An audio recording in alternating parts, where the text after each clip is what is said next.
do you think Panto is still relevant today? I think because of tradition, the word tradition. They've come every year, generations. So when the Gaiety Panto starts, people's Christmas starts.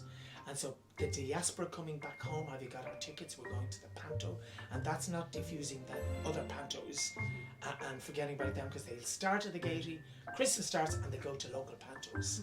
So I don't think there's anywhere else in the world that I'm aware of, even in London, our close neighbours, that it's so immersed in our society.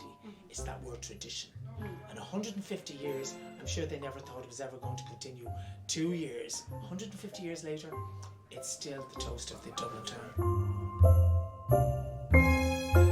And from a costume designer and head of costumes point of view, is like the Panto like your Super Bowl? Is it the big... Yes.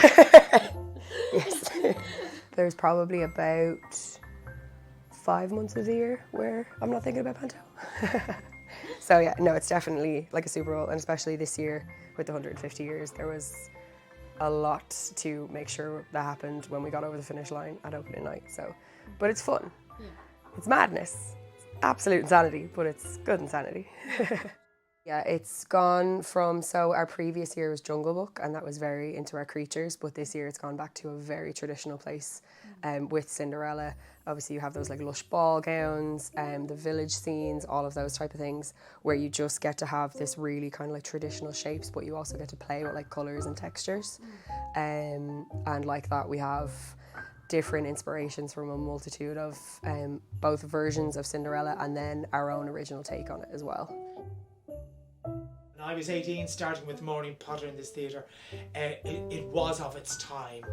The lamps, the lights, the set design, costume design. Now it's just moving with the times. Screen time. Children are very much aware of what's going on out there. That has been brought into this Panto every year for the last 13 years that I've been here. That's what our director Darren Crosby and producer Caroline Downey have just moved it forward and kept it present for the children.